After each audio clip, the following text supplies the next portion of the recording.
AB 949, known as the CHEERS Act, or the California High Schools Expanding Equality, Respect, Safety Standards, passed a Senate Education Committee this week. Meanwhile, another state bill, which requires professional sport team cheerleaders to be paid minimum wage, overtime, and sick leave, awaits Governor Brown's signature.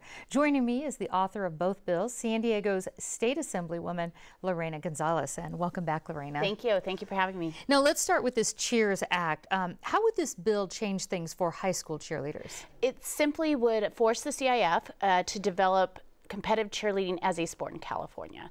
So right now it's simply an activity, it's unregulated, largely uncompensated as far as having any kind of mats or coaching standards, and so this would change all that. And there's also, they would get safety standards and earn PE credit. Absolutely, like any other sport. So it's I think an idea that is long in coming. A number of other states do it, and it really is about ensuring that cheerleaders are safe. 60% of all catastrophic injuries in high school athletics for women are cheerleading injuries, and so this is something that we really need to focus on. As you mentioned, 10 other states recognize high school cheerleaders as a sport. Who would this bill apply to in California specifically? Well, it would be all of the high schools. So basically, CIF would have the same types of competition for cheerleading that they do now for track or football, lacrosse, and they would have to develop also the standards by which these young women and men participate. So it wouldn't matter if it was a JV or a senior or anything like that if you're a cheerleader in high school, competitive cheerleader.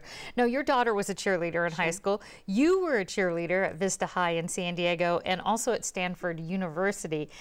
What are some of the health and safety concerns you were touching on that are addressed in this CHEERS Act? Well, in particular, I actually coached, while I was at Stanford, I coached high school cheerleading here in California. And then in Virginia, I coached high school cheerleading. Virginia recognizes it as a sport. They require coaches to go through basic safety training, CPR, ensuring that there are certain rules, how high you can go up, if you have to have spotters, where you can practice. And these are the kinds of things that ensure that these young women and men are safe. They're obviously, every year that goes by, they're doing more and more difficult stunts.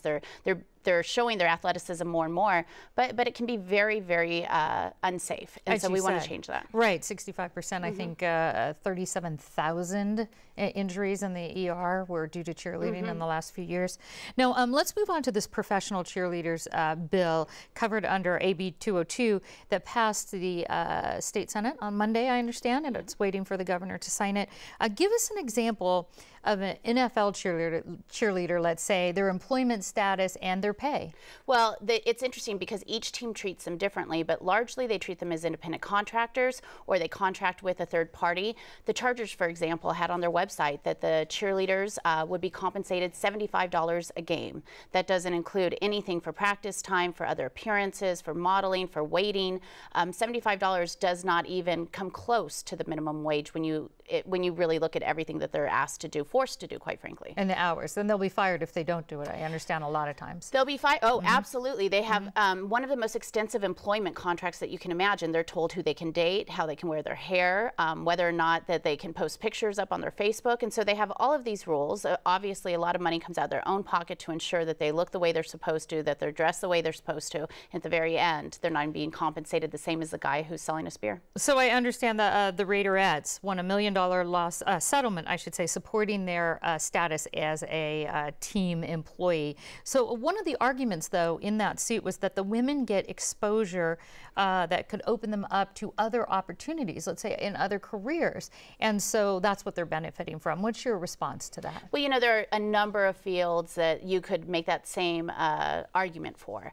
That could be the argument in actors and actresses, people in journalism, you know, obviously people in sports. They get the opportunity to do something that they love, to do something great, to put themselves out in front of people. But we still have employment laws in California, and we still require that if you're going to be treated as an employee, that you are compensated as an employee. Right. The quarterback still gets paid, even if he's on a Wheaties box. I see. Yeah. Okay, so do you expect Governor Brown to sign both of these bills? I'm hopeful. You know, we've had a number of discussions, and interestingly, Governor Brown was apparently a high school cheerleader, and he did say to me, "Don't worry, I understand it's changed a lot." So that was good news, because I don't think we had the same thing in mind. But I'm hopeful. You know, it's about equity, really. It's about treating women the same way that we've for so long treated men, and I think that it's just a small piece. All right, California Assemblywoman Lorena Gonzalez, thank you so much. Thank you.